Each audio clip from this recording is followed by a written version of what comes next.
Baik Bapak Ibu hadirin yang saya hormati, sebagai bekal bagi mempelai khususnya dan mustamiin pada umumnya, akan kita dengarkan bersama dan kita ikuti bersama khutbah nikah yang akan disampaikan oleh Gus Dr. Haji Glory Islamic MSI.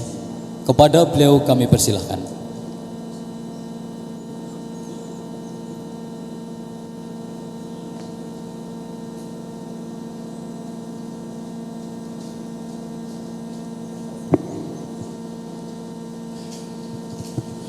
Bismillahirrahmanirrahim. Assalamualaikum warahmatullahi wabarakatuh.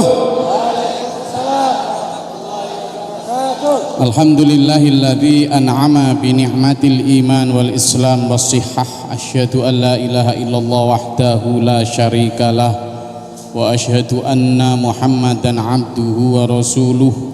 Allahumma salli wa sallim wa barik ala sayyidina Muhammad wa ala alihi wa ashabihi wa man tabi'ahu ila yaumil qiyamah.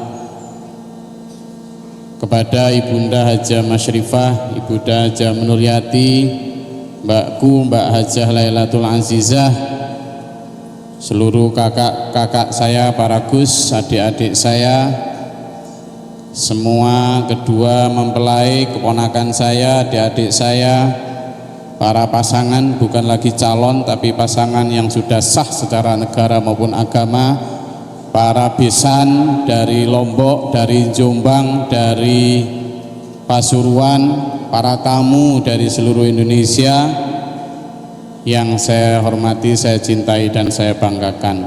Bersyukur, alhamdulillah, dikasih sehat, dikasih nikmat, aman, tentram, alhamdulillah. Panas dikit enggak apa-apa. Enggak apa-apa ya Bu ya. Nanti setelah panas ini sudah disediakan dawet. Dawet ayu. Yang ayu dawetnya.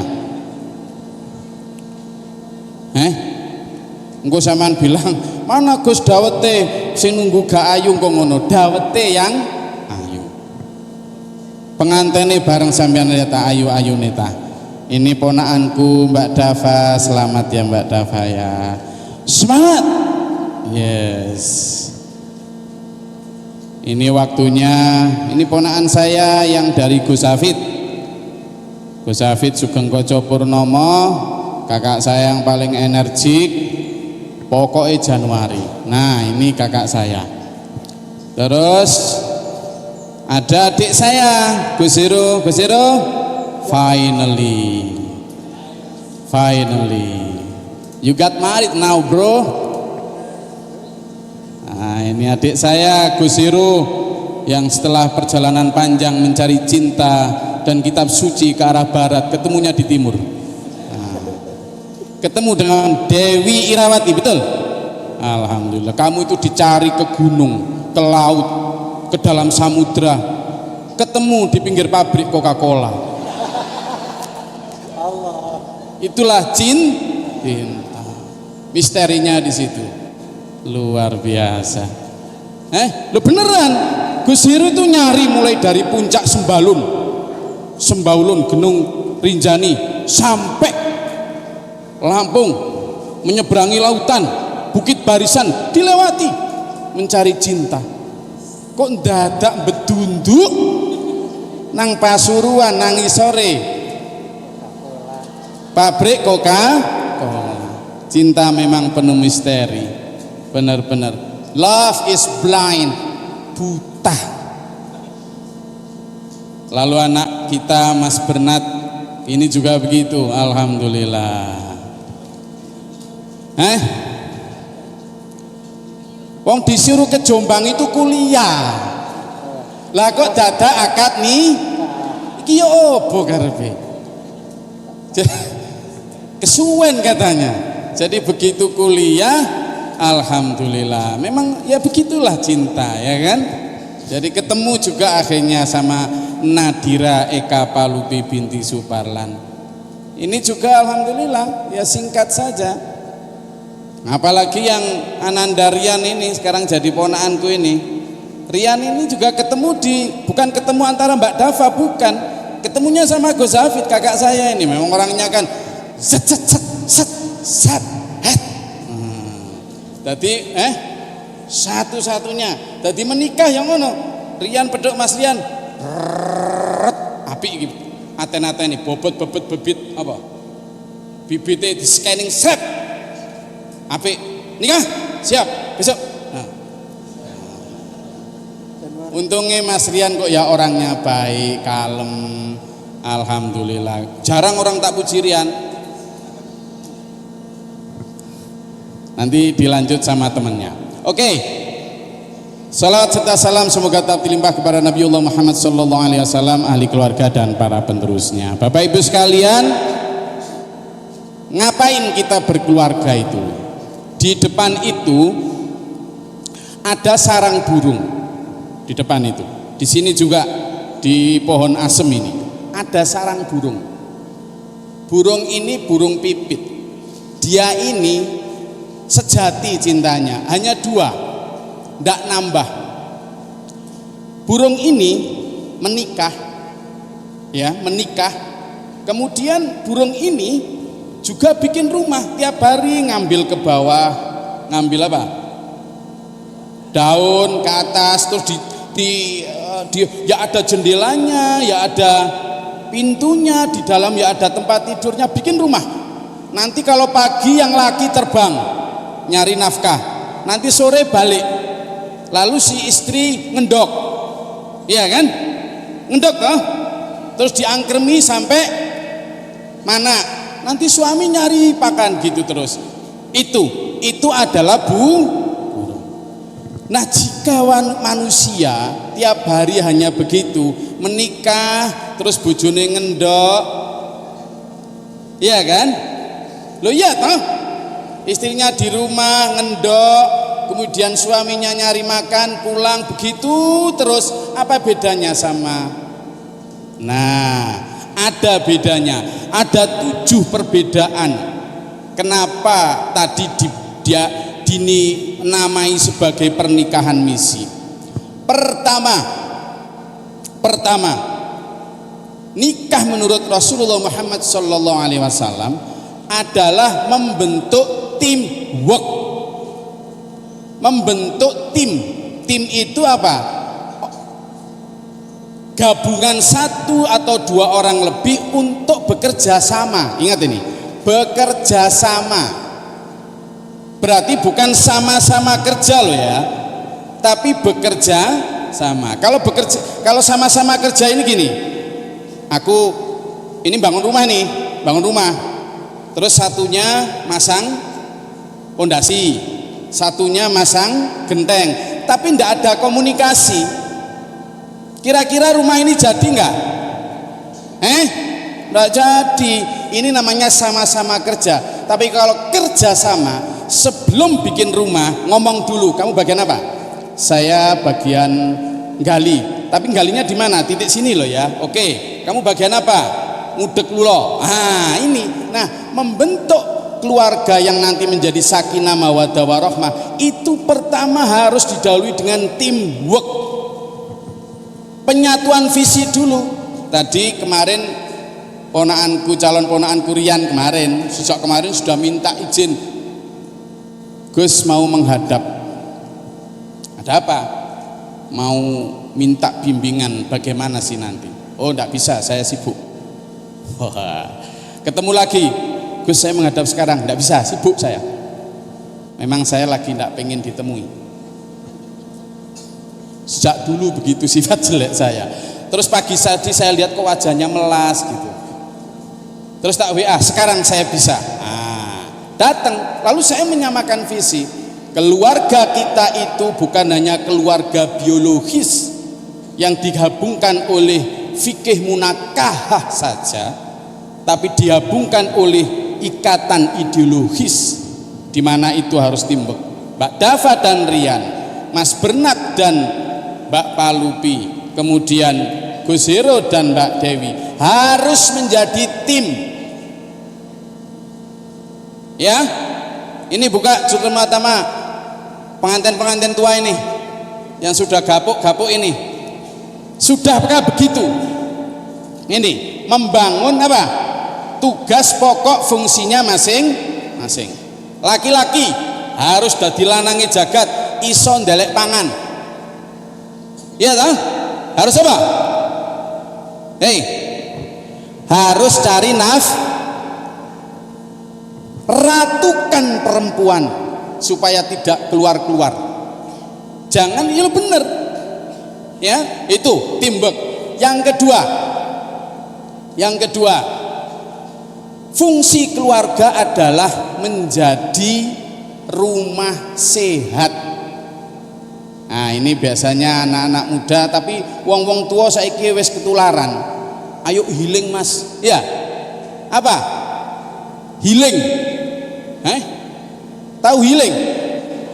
Saiki ku healing ku jalan-jalan Bu, wong desa-desa ketularan Bu. Healing, jalan-jalan. Dhisik kan gak ono. Dhisik giling jagung. Jadikan rumah atau keluarga sebagai tempat rumah sehat. Wong healing itu, heal itu namanya penyembuhan. Itu bahasa Inggris. Sing sampean desa tak kandhani. Heal itu penyembuhan.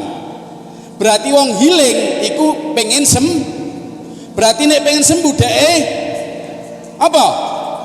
Lah nek kalau dia itu nggak sakit fisik, berarti dia sakit apa? Jiwa. Bareng-bareng sakit. Berarti sampean healing itu sakit. Harusnya diulang, dibalik. Bukan kok sakit di rumah terus healingnya keluar, kebalik. Sampean kerja banyak stres, sampean ketemu kolega banyak tuntutan, healingnya ke rumah. Sampean menemukan istri yang benar-benar bisa menjadi apa? Qurrata a'yun. Istri juga gitu, setelah dari luaran lalu ketemu omongannya tonggo, pulang healing, ketemu suami yang menjadi telaga. Gitu. Nah ini kok malah di rumah sumpek nyari healing berarti nggak tercipta konsep keluarga sampean, keliru. Yang ketiga, gimana caranya bisa menjadi home? Home, apa itu home? Orang Inggris bisa membedakan antara house and home. Kalau house itu adalah bangunan fisiknya. Kalau sampean lihat rumahnya Raffi Ahmad, rumahnya apa, mewah, megah gak karuan. Sampean biasanya kelirik ojo. Jangan Dek ya, jangan. Ya. Saya cerita itu anak saya yang pertama, Adinda Margane, itu dulu pernah sakit di rumah sakit yang baru dibangun. Rumah sakitnya mewah karena memang pertama. Dan waktu itu memang dia kan memang mahal, sehingga rumah sakitnya paling mahal. Nah Pak Guru berkunjung, pas masuk pertama itu kan memang pintunya juga automatic door kayak gitulah, pokoknya mewah karena memang pertama di VIP. Lalu Pak Guru dawuh gini, belum masuk itu ke kami, Gus, Mbak Rida, Mbak Erna, jangankan kok punya, kepengen saja lo, jangan punya rumah semewah ini. Ayo hidup sederhana saja. Pak Guru sedang ngajari kita fungsi ketiga tadi. Ciptakan jadi home, bukan hanya house, bukan hanya baitun. Kalau bait itu rumah yang terdiri dari tembok ini atau pokoknya tiang. Tapi kalau masakin itu beda, itu home. Makanya orang Inggris kalau bilang kerasan itu homey, bukan housey. Kerasan. Nah, ciptakan keluarga itu. Jadi lebih kerasan di rumah daripada di ini. Itu fungsinya. Bagaimana ciptakan itu? Lalu yang keempat adalah menjadi satu madrasah. Makanya kami dididik oleh ibu saya untuk cerdas. Tadi ada ponakan saya yang jadi rektor, nanti insya Allah juga semuanya jadi apa, dosen ya. Iya, semuanya disarjanakan semua, bukan untuk gelar-gelar bangga-banggaan, tapi kenapa? Karena rumah atau keluarga fungsinya adalah sebagai madrasah. Suami Mas Bernat, Mas Hero, Mas Rian adalah kepala sekolah yang harus menjadi serve and protect, menyediakan dan melindungi, menyediakan rumah, menyediakan makanan, menyediakan pakaian, sandang, pangan, papan. Sementara ini Mbak Dava, Dewi Irawati, Nadira Eka Palupi adalah menjadi almar'atu ustadzul walad. Perempuan ada guru bagi anak-anaknya. Indonesia 10 atau 20, 30 tahun yang akan datang tergantung mereka yang nikah sekarang. Hebat atau tidaknya, bayi-bayi yang akan dilahirkan ini adalah mereka yang jadi pemimpin di masa mendatang. Nah ini, maka madrasah yang terbaik adalah di rumah, bukan di sekolah-sekolah mahal itu. Nggak ada. Di rumah. Makanya ibu harus cerdas. Saya diberi 2 orang ibu yang cerdas, sehingga kami pun insya Allah cerdas, dididik untuk menjadi orang-orang tangguh. Itu.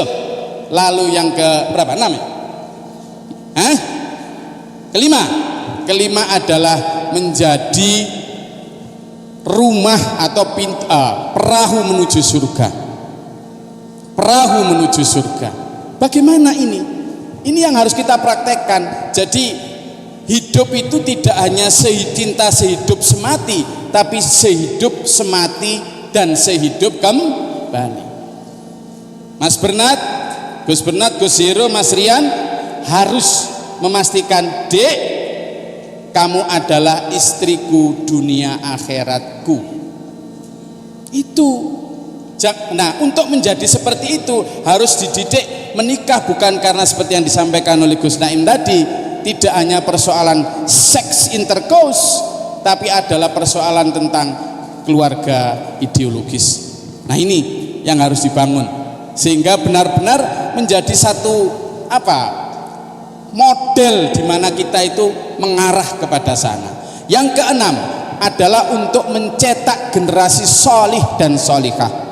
Anak-anak kalian nanti bukan seperti anaknya burung emprit tadi, tapi tidak sekedar berkembang biak, tapi adalah anak yang dididik sejak di kandungan.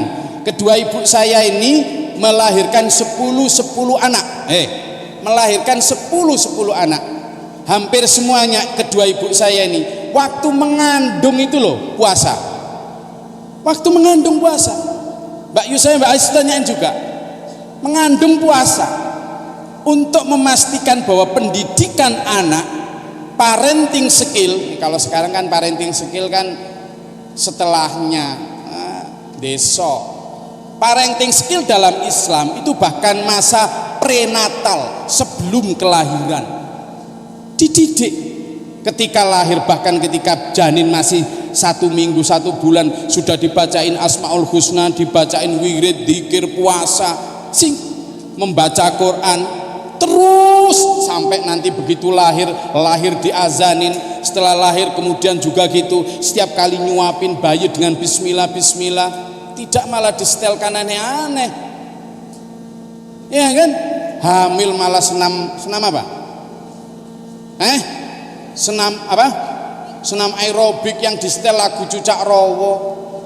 Alah, ya anak ini loh, ada Bu, satu riset, ada seorang rocker di Amerika Serikat. Karena ingin anaknya jadi rocker, maka dalam kandungan istrinya mulai sejak bulan pertama disetelkan musik rock terus di dekat kandungannya. Akhirnya begitu lahir langsung jingkrak. Dan memang sekarang jadi rocker. Nah sampean gitu, rocker penyanyi rock sing jingkrak niku lho Bu. Itu. Nah ini gimana? Mencetak generasi yang soleh dan solehah, dan itu yang harus menjadi Lalu yang terakhir adalah rumah ketujuh adalah menjadi support system. Yang ketujuh adalah bagaimana support system. Gimana support system? Suami nggak betah di rumah, atau sebaliknya istri nggak betah di rumah karena mencari dukungan apapun di luar. Lah bagaimana anak juga mencari di dalam rumah, mendapatkan itu ketika membutuhkan support nasihat, ketika membutuhkan support curhat, ada di rumah. Ketika membutuhkan apapun ada di rumah itu. Nah ini yang terjadi Lur. Maka 7 fungsi itu tolong betul adakan di rumah. Insya Allah nanti menjadi sakinah mawaddah warahmah. Dan untuk itu biasanya Bapak Guru Muhammad Abdullah Muhtar, guru kami, ayah kami, mbahnya Mbak Dafa, mbahnya Mas Bernat, mbahnya bapaknya Gus Heru, abinya membekali kami itu. Tidak bisa kalau sampean nggak kenal Allah Gus. Maka anak-anakku, adikku sekalian, tanamkan betul dalam hati kalian, kenalkan betul hati kalian dengan Allah. Sebut namanya dalam setiap saat. Nanti malam kamu malam pertama, yang dilihat bukan orangnya, tapi ingatlah kepada keagungan kebesaran Allah meliputi jagat raya ini. Allah bukan di atas sana, bukan. Meskipun ada yang menyatakan al-arsh alal ma', ars di atas ma atau air, atau sumastawa alal ars di atas singgasananya, itu adalah simbolisasi dari Allah memenuhi jagat mil'us samawati wa mil'ul ardi. Kalau Bapak Guru Muhammad Abdullah Muhtar selalu menerangkan, kita ini seperti ikan diliputi air, kemanapun ikan berenang selalu diliputi, digenangi oleh air ini seperti yang dipegang Gus Sarpi ini, kemanapun selalu diliputi, digenangi oleh air. Tapi si ikan nggak ngerasa kalau diliputi, digenangi oleh air. Lah kamu nanti Rian, Bernat, Gus Heru, Bernat semuanya, ketika pertama kali menyentuh istri, kira-kira yang diingat bojone apa Gusti Allah? Wes pengantin lawas-lawas gue, sing tuwek-tuwek itu loh, ngaku. Kalau pas nyium istrinya, yang diingat bojonya apa Gusti Allah? Ibu-ibu,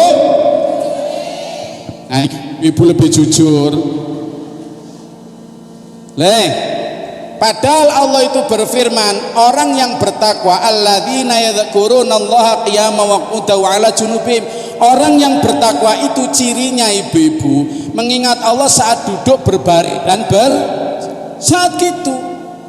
Jadi misalnya mau dicium sama bojonya, sama ngomong gimana? Gimana? Nah, yang satu astagfirullah, ya bojo sampean lari. Ini tapi kata ibu ini alhamdulillah. Nah, itu berpengaruh ibu-ibu. Loh iya.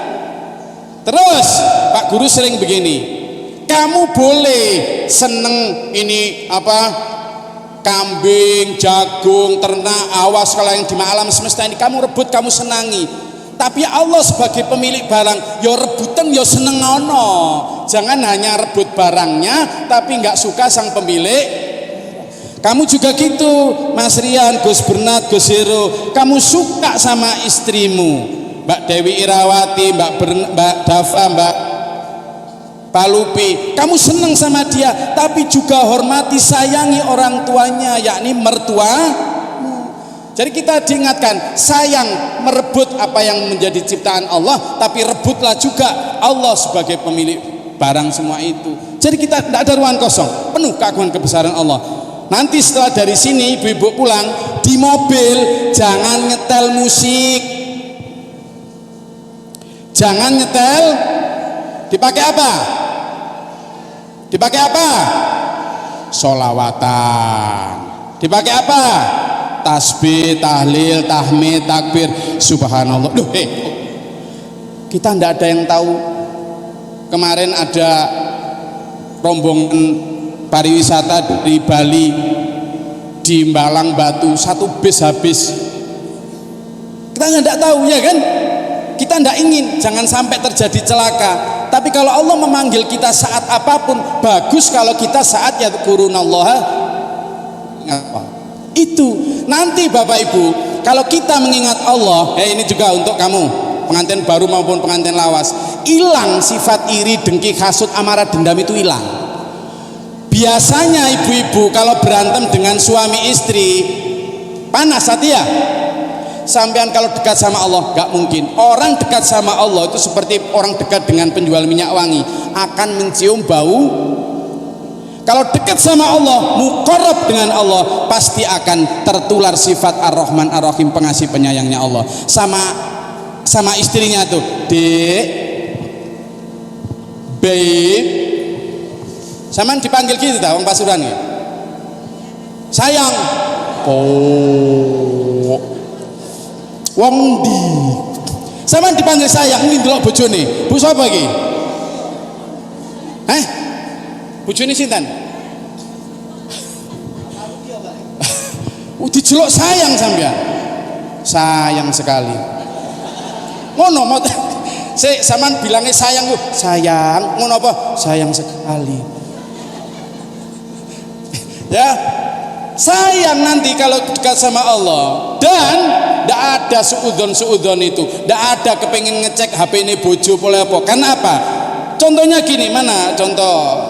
Saman kalau lihat jam itu, saman kalau melihat jam itu melihat jarum dan angka. Padahal sebelum jarum dan angka ada kaca. Tapi saking beningnya kaca, sampean tidak bisa melihat kaca, langsung melihat jarum dan angka. Di sini ada Allah, tapi saking suci, bening, latif, subhanallah, mata biasa nggak bisa melihat Allah, langsung kita melihat orang di depan kita. Nah, kalau kita sudah merasakan hadirnya Allah, meskipun mata biasa nggak bisa melihat, maka kita tidak bisa. Saya tidak berani menghina Bu Tuti, karena saya menghina Bu Tuti berarti saya sudah menghina Allah.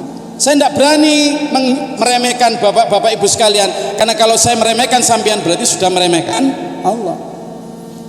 Anak istri suami juga gitu, gak akan saling curiga kalau sudah merasakan hadirnya Allah di sini.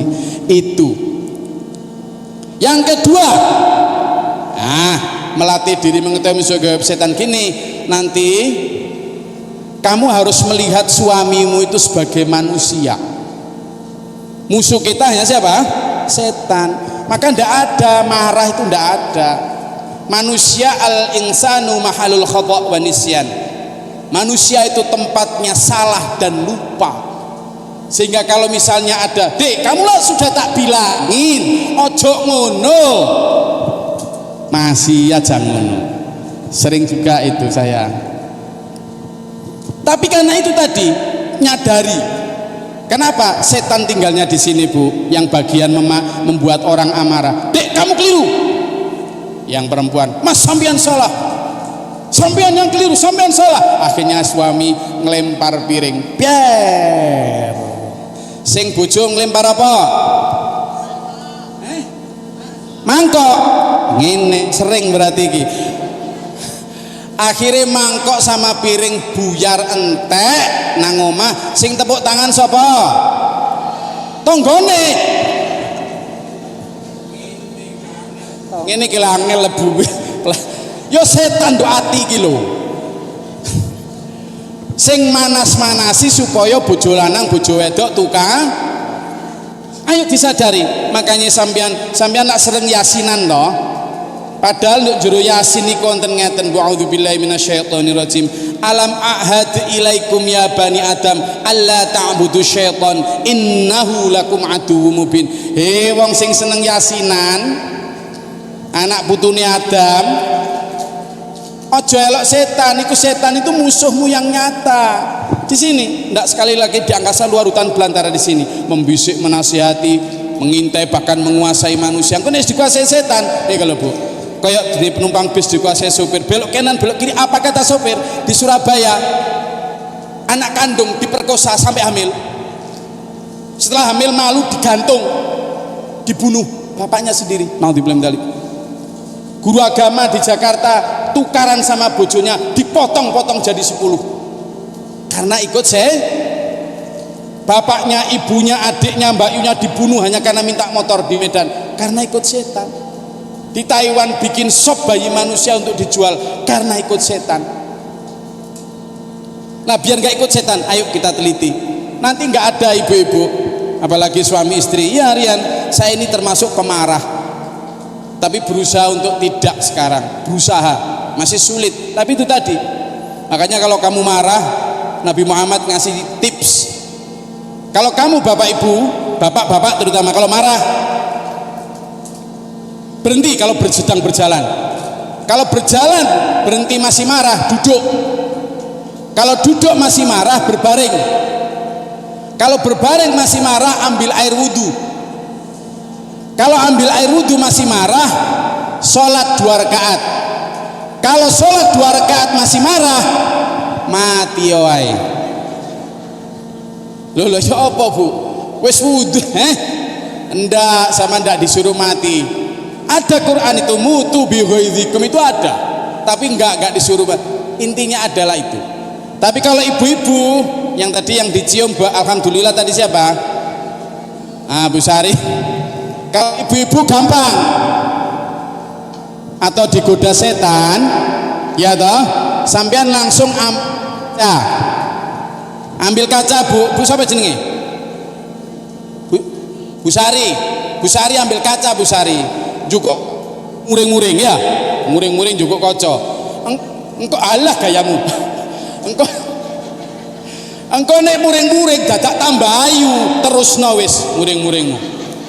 Tapi engkau nek muring-muring alise gathuk, lambene becowocong, irunge mengkop-mengkop nang abang ngono. Lerono ngelek kok. Lah iya toh? Udah. Jadi melihat orang lain itu salah, itu seperti melihat anak kecil kejegur sumur, ditolong. Orang lain salah jangan dihina. Atau seperti melihat rumah kebakar, jangan disiram bensin, tapi siram air supaya dingin. Orang lain salah, dosa, marah, jangan diolok makin marah. Orang lain salah seperti burung kecil ditangkap kucing, mau menyelamatkan jangan burungnya, kucingnya yang pukul biar lepas bebas. Manusia salah, istrimu salah, suamimu salah, tetanggamu salah, ojo dirasani, ingatkan dengan baik, doakan Al-Fatihah, gitulah ya. Terakhir, Rian, Bernat, Gus Bernat, Mas Rian, kata Mbak Muhtar gini, kamu kalau jadi laki-laki sejati, cari nafkah untuk dunia akhirat. Makanya menanamkan keyakinan dunia akhirat. Bojo juga begitu, jadi bojo dunia akhirat. Dewi, Pak Lupi, bojo dunia akhirat yang mendukung suami untuk mencari nafkah dunia akhirat. Jadi begini nanti konsepnya Mas Rian, kalau sampean memikirkan dunia akhirat, dunia akhirat, dunia akhirat, dunia akhirat, gitu. Ada 2 gambar dalam hati ini. Karena dunia akhirat itu satu paket, seperti laki perempuan, siang malam, tinggi pendek, jelek ganteng, sehat sakit, ada hidup ada dunia akhirat satu paket. Seperti suami istri sama. Nah nanti prakteknya ya dulur ya semuanya, yang pengantin tua juga, sampean itu kalau nyari nafkah untuk untuk istrimu, gini loh, saya nyari nafkah untuk dunia akhirat. Dek, saya punya uang 1 juta, ini untuk bajumu, tapi baju dunia akhiratmu dek. Caranya gimana? Beli baju kamu 500.000 aja dek, yang 500.000 untuk beli baju akhirat. Caranya gimana? Ayo kamu tak kasih 1 juta tetap, tapi yang 250.000 untuk beli bajumu di sini, yang 750.000 untuk bajumu di akhirat. Itu belikan anak-anak yang tidak punya baju, orang-orang miskin yang tidak punya baju, itu bajumu akhirat dek. Dek, sekarang kamu tak ajak makan di luar ya, sering kan sekarang bapak ibu pasangan makan di luar ya. Ayo dek makan di luar, ayo mas seneng banget, ayo makan di luar, ayo di luar. Ternyata di luar pintu rumah. Bukan, orang makan di luar ibu, saya tidak nang restoran bu, ngono kayak wes gak apa-apa sesekali makan di luar. Tapi dek, 1 piring ini biasanya harganya 200.000, stop, 1 piring 50.000 saja. Yang 150.000 dek kamu tak kasih nafkah, tapi untuk makanmu di akhirat. Wa yut'imuna at'ama 'alal miskina wa yatima wa asira. Ngasih makan terhadap anak yatim, orang miskin, itu makanmu di akhirat dek. Dek, aku punya uang 500 juta ini, terus mas kamu tak kasih rumah dek, papanmu, tapi apa? kamu tak kasih rumah. Aku punya memang uang 500 juta, tapi kamu tak bangunkan rumah harga 100 atau 150 juta aja deh. Yang 350 juta deh, ayo dipakai untuk bangun rumah di akhirat. Kita tempati di sana sampai selamanya deh. Dengan cara apa? Kita berikan masjid. Mambana masjidan lillahi ta'ala banallahu baitan fil jannah. Siapa yang bangun masjid di dunia akan dibangunkan istana di akhirat. Itu konsep dunia akhirat. Jadi menanamkan keyakinan dunia akhirat betul. Itu konsep sakinah mawaddah warahmah. Jadi Pak Guru sampai memberi contoh gini. Dunia itu hanya ibarat pisang. Nih, kulit dan isi. Kulit adalah kehidupan dunia, isi adalah kehidupan akhirat. Kulit dan isi jadi satu. Di sini kulit sini, bukan kulit di sini, isinya di Sumbawa. Dunia akhirat juga gitu. Dunia di sini, akhirat di sini. Buktinya orang ketika meninggal belum dikubur, dia sudah melihat akhirat. Berarti kan hanya seperti dibukakan pintu gaib gitu aja. Nah, kita yang belum mati ini nggak bisa melihat akhirat karena ketutup urusan dunia. Kenapa kita nggak bisa melihat isi? Karena ditutupiku. Kenapa kita nggak bisa melihat akhirat? Karena banyaknya urusan dunia. Saking rapatnya kulit nutupi isi, sehingga jangankan orang buta bisa melihat isi, orang melek aja nggak bisa melihat isi, Bu. Saking banyaknya seneng ini seneng itu, sibuk ini sibuk itu, jangankan orang awam melihat membayangkan akhirat. Orang alim tidak mikir akhirat kok sekarang. Kalau dia mikir akhirat nggak mungkin rek tega hidup mewah di rumah 1 miliar padahal umatnya di kolong jembatan. Nggak mungkin tega hidup dengan mobil harga 1 miliar padahal umatnya nggak bisa berobat. Kalau mikir akhirat kayak Rasulullah Muhammad SAW, kaya beliau, tapi hartanya habis untuk dibawa ke akhirat, disedekahkan untuk bangsa dan agama. Kulit penting, Mas Rian, Gus Bernat, Gus Hero. Kulit penting, isi tapi juga penting. Kulit penting untuk nutupi isi agar bersih dan sehat. Tapi sepenting-penting kulit yang kita makan apa? Isi. Dunia penting, akhirat juga penting. Dunia penting karena kita di sini nyari bekal untuk akhirat. Dunia penting karena nggak bisa ke akhirat kecuali lewat dunia. Tapi sepenting-penting dunia paling di sini 80 tahun. Kalau di akhirat selamanya. Jadi lebih penting maka dulur, bagaimana agar kita bisa melihat isinya? Buka kulitnya agar tahu isinya. Bagaimana kita bisa melihat dan bisa memikirkan akhirat? Buka, kurangi kehidupan dunia. Tidur nanti dibangunkan. Jadi Mbak Dewi, Mbak Palupi harus sudah siap-siap. Nanti kalau biasanya kemarin jam 3 masih ngorok, nanti akan dibangunkan oleh Gus Heru. Ya Allah. Akan dibangunkan oleh Gus Hero, Mbak Dewi, Dek, bangun deh, ayo bangun yuk, gitu. Ini namanya buka kulit akhirat. Kenapa? Kenikmatan tidur dikurangi dengan tahajud, gitu loh. Gus Hero ini, ya Allah. Nanti kalau Gus Hero ternyata tidur nggak bangun, kamu yang bangunin. Bahkan kata Nabi, ya, Dik Palupi, Adinda Palupi, Adinda Dewi, kata Nabi, memercikkan air kepada suami atau istri biar bangun, itu loh menjadi air surgawi nanti. Nah, tapi aku sarankan ya Dewi ya, Pak Lupi, kamu jangan hanya sepercik nak, bawa ember nak. Ya, itu menurutku lebih efektif. Kalau ember nggak bangun, bawa semprotan nak, nggak apa-apa. Ya, nggak apa-apa. Ya, ini lo benar. Jadi terus juga begitu. Nanti kalau misalnya Mas Rian ternyata dikasih Allah rezeki besar, kemudian bisa punya showroom mobil banyak, mobil Hot Wheels tuh, ya kan? Nah, maka ingat Mas Rian, gitu Mbak Dava. Mas Rian, stop Mas Rian. Jangan alhaakumut takatsur. Jangan watuhibbunal mala hubban jamma. Hidup kita untuk di akhirat. Di sini sekedarnya saja. Ayo kita bawa pulang ke akhirat. Jadi saling ngerem itu. Ya, Mbak Nadira juga begitu. Kalau Mas Bernat ternyata menjadi pengusaha emas. Mas Bernat. Kamu jangan minta Mas, aku minta gelang 10. Ini anting-anting 10 kilo. kiri 10 kilo, ya kan? Lalu kalung 20 kilo, jalan yang ini aja. Meskipun dia nanti kaya raya, seandainya kamu tetaplah humble, down to the earth, membumi. Wis bergayang ini ki. Mbah kita Bapak Guru Muhammad Abdullah Muhtar ngajarin kita ya hidup yang tadi itu. Sudah. Ya. Kata beliau, rumah asal tidak kehujanan, tidak kepanasan. Saya sering diprotes anakku Mbak Gane, Mbak Afi. Bi, kata Mbak Muhtar kan pokoknya rumah nggak kehujanan kepanasan. Oke lah, rumah bambu nggak apa-apa. Tapi kan ini masih kehujanan gitu. Bocor katanya. Pokoknya nggak kehujanan, nggak kepanasan. Lalu baju asalkan bertutup aurat, nggak usah bermerek. Ini loh Mbak Yuku yang paling cantik, Mbak Lailatul Azizah, nggak pernah punya baju bermerek, nggak pernah. Tapi harus temen-temen ibu-ibu ya, gak duwe baju merek, tapi nek nduk omah ya Allah, dasteran bedak kabeh ngono. Nah terus rambutnya awut-awutan ya, terus salon pas nek gini. Bojo gak kerasan, Mak.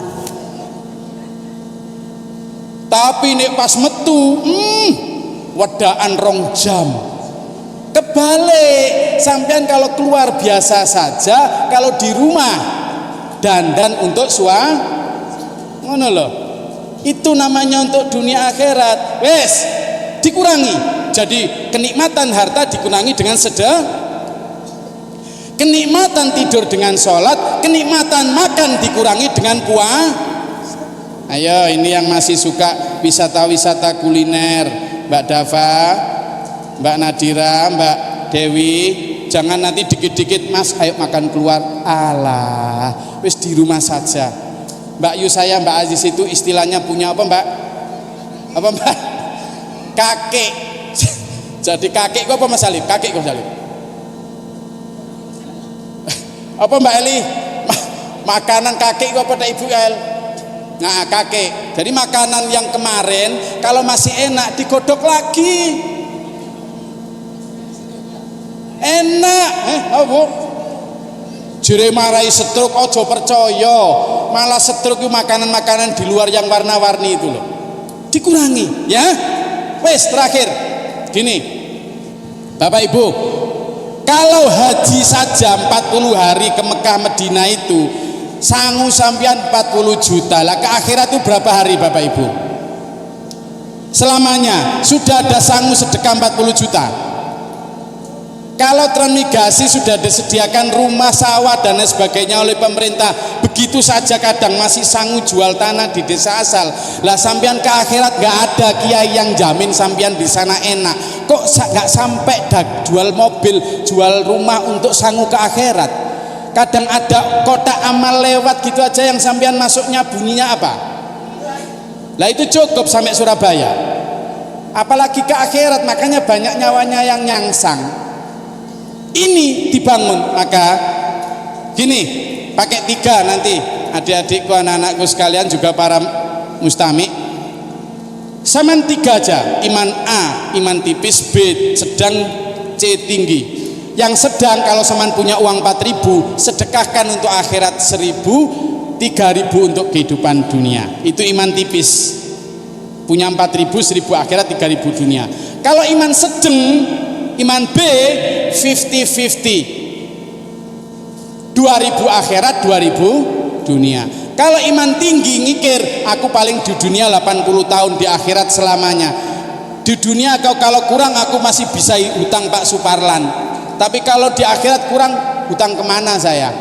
Wes, aku tak 1.000 saja hidup sederhana di dunia, 3.000 aku tak mewah, tak sedekahkan untuk akhirat. Ini iman tinggi. Nah di atas itu ada imannya Nabi Rasul, 4.000 diserahkan semua, tapi kita kan nggak mungkin ke sana. Maka ya kalau bisa iman C lah, 3.000 akhirat, 1.000 dunia. Kalau nggak bisa iman B, 2.000 akhirat, 2.000 dunia. Kalau nggak bisa, terakhir paling tipis iman A lah, 1.000 akhirat, 3.000 dunia. Kira-kira besan dari Jombang, dari Lombok, dari Pasuruan ini iman A, B atau C? B apa C? Iki sing alhamdulillah memang jadi B. engko disimpan. Yes, niku ingkang saged kula sampaikan, mugi-mugi manfaat dan barokah. Dan untuk mengamalkan itu doakan saya juga supaya tidak jarkoni, pinter ngajar ora iso ngelakoni, sarung plekat didondomi, pinter nasehat ndak iso, not action talk only, antakulu ma la taf'alun. Makanya kita butuh guru, yakni orang yang bisa digugu dan ditiru. Nek Gus Glory ditanya, "Sopo guru sampean, Gus?"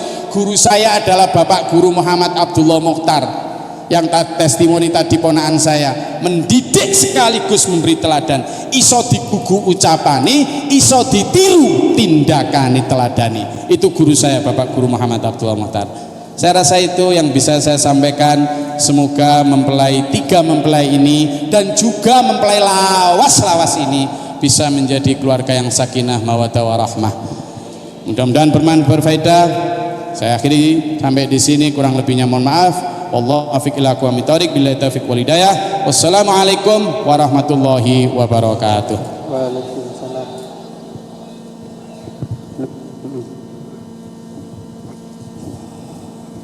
Demikianlah khutbah nikah sebagai bekal dan tuntunan di dalam ibadah berumah tangga. Semoga barokah, sakinah, mawaddah, warahmah. Amin, Allahumma amin. Hadirin yang berbahagia, sebagai penutup di acara ini akan kita ikuti doa bersama. Semoga acara ini diberkahi dan dirahmati oleh Allah. Doa bersama akan dibawakan oleh beliau Ketua Pembina Yayasan Pondok Pesantren SPMA, Ibu Guru Haja Masrifah. Dumateng panjenenganipun kaula aturaken.